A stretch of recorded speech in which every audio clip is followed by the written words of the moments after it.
जन्म से पहले और मृत्यु के बाद आत्मा कहाँ रहती है? गरुड़ पुराण। नमस्कार दोस्तों, स्वागत है आप सभी का एक बार फिर से आपके अपने YouTube चैनल स्टोरी वाला पे।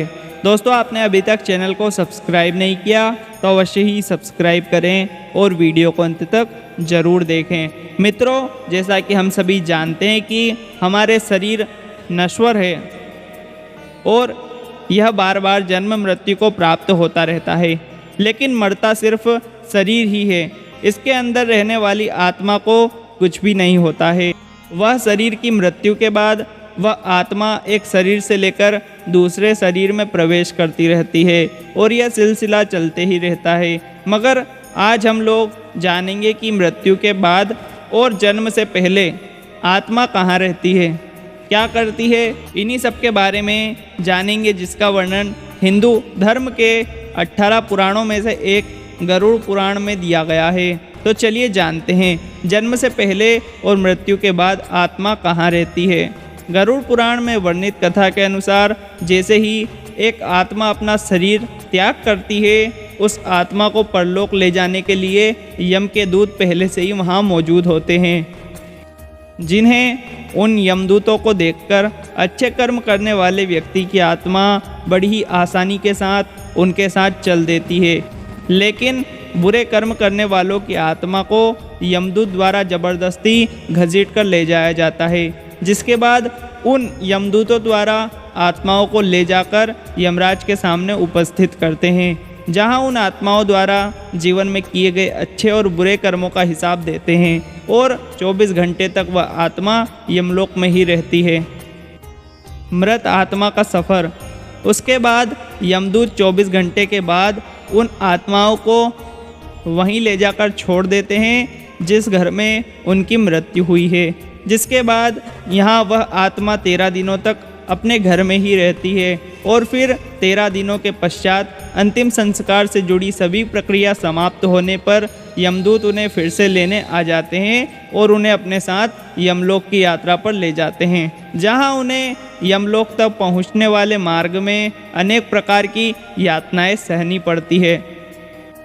अगर मरने वाले की आत्मा पुण्यात्मा हो तो वह बहुत ही आसानी से यमलोक के मार्ग को पार कर जाते हैं, और वहीं कोई दुराचारी एवं पापी आत्मा हो तो उन्हें यमलोक के मार्ग में बहुत अधिक कष्टों का सामना करना पड़ता है, कष्टों को सहना पड़ता है, जिसमें यमलोक के मार्ग में वैतरणी नदी भी आती है, जहां बुरी आत्माओं को इस नदी से होकर गुजरना पड़ता है और ऐसा नहीं करने पर उन्हें यमदूतों के द्वारा प्रताड़ित किया जाता है।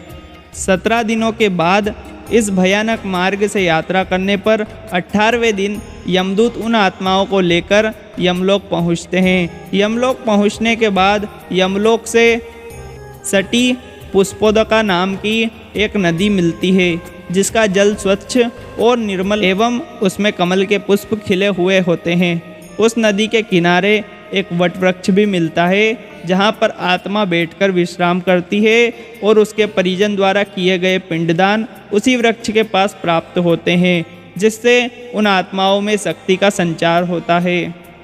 यमलोक में आत्माओं का स्वर्ग या नरक का गमन नदी पार करने के बाद जब आत्मा यमलोक में पहुँचती है, तब आत्माओं को यमदूतों द्वारा यमराज की सभा में उपस्थित किया जाता है। यहाँ उनकी सभा में एक से बढ़कर एक ज्ञानी और विद्वान मौजूद रहते हैं। तब धर्मराज उन आत्माओं के द्वारा किए गए कर्मों के अनुसार एवं वहाँ उपस्थित ज्ञानी एवं विद्वानों की सहमति से उन्हें स्वर्ग या नरक लोक में भेज दिया जाता है, जहाँ वह अपने कर्मों का फल भोग सके। कुछ आत्मा ऐसी भी होती है जो कि मोक्ष के योग्य होती है और उन्हें विष्णु लोक में भेज दिया जाता है।